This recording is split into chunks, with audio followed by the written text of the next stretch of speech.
네, 오늘은 세무조사사항에서 몇 가지 적출사항에 대해서 체크를 좀 해보도록 하겠습니다. 예, 외주비를 과대 계상하는 경우, 그래서 하도급 업체에서 세금 계산 많이 받아간다. 그러면 어떻게 체크를 하냐면 하도급 업체의 선정 품위서, 하도급 계약서를 보고 또 산출 내역서 있지 않습니까? 월별 산출 내역서 보고 실제 대금 흐름이 외주비 지금 결제 내역 등을 검토해서 과다로 세금 계산 받았는지를 체크를 해보면 되겠죠. 원래 품위부터 해가지고 계약하고 산출 내역서에 이제 왔다 갔다 한 부분이 있을 테니까 그 레코드하고 실제 받은 세금 계산서 금액하고 비교해 보면 과다하게 세금 계산서 받았는지 나오겠죠.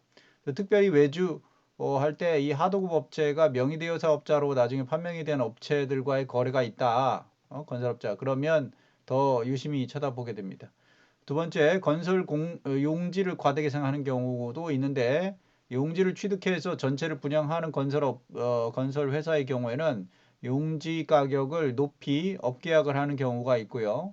그럼 업계약을 했을 때에 매도자가 양도소득세가 늘어나니까 그거는 건설업자가 부담하는 조건으로 해가지고 어, 그, 용지를 과대 계상한단 말이죠. 그래서 양도소득세 부분도 건설업자가 부담을 하면 자신의 이제 건설 취득가액으로 인정을 하니까 뭐 그걸 이용해가지고 업계약을 하고 그 나머지 차액에 대해서도 자금 흐름이 사실은 더 생겨야 되는 거잖아요. 근데 실제로는 자금 흐름이 생기기 쉽지 않죠. 그래서 자금 흐름을 검토를 해보면 실제의 자금 흐름은 업계약한 금액을 다 충족을 시키지 못할 겁니다. 그래서 이렇게 확인이 되면 부동산 거래 신고에 대한 법률로 처벌을 하고 이제 업계약한 부분은 부인이 이제 추가로 들어가겠죠. 이렇게 되면은 업계약을 하는 이유는 뭡니까? 이게 이제 경비로 더 많은 비용을 설정을 하게 되는 그런 결과가 되죠. 건설회사가. 그래서 법인세를 이제 줄이게 되는 거니까 그걸 방지하기 위해서 건설용지도 체크를 합니다. 건설 장비 경우에는 이 건설 장비 임차료가 발생을 했는데 장비 임차료를 인정할 것인가 하는 거는 회사에 보니까 이미 그 장비를 보유하고 있어요. 회사가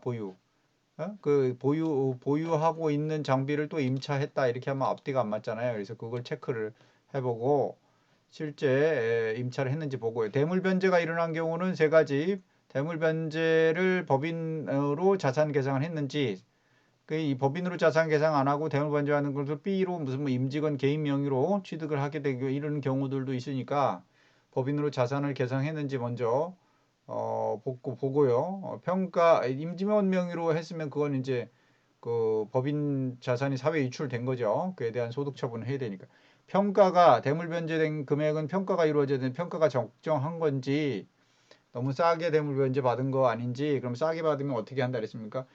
상대방에 대해서 싼 가격에 설정을 했다 그러면 실제 시가하고 차액에 대해서 접대비 처리, 기부금 접대비 이론 처리를 한다고 했죠. 그 다음에 세금 계산서 수치를 했는지 뭐 이런 것들을 확인해 보도록 합니다. 세금 계산서 발행 안 했으면은 뭐 상대방은 세금 계산서 미발급에 대한 과산세가 있겠고 우리는 그 지출 증빙에 대한 2% 증빙불비 가산세가 있겠죠. 감면세액이 적정하냐? 그래서 건설업은 감면을 해주는데 건설업은 중소기업에 해당이 되니까 이제 시행사업 이런 것들은 분양 공급은 해당이 되지 않는다는 점. 다만 이제 전체적으로 그 시행사 유사하게 보이기지만 전체적으로 전체 건설에 대한 관리나 감독, 하자 보수를 건설업체가 수행을 하고 일부만 도급을 주는 이런 경우는 건설업에 해당이 되겠죠. 자, 이상입니다. 몇 가지 살펴봤습니다.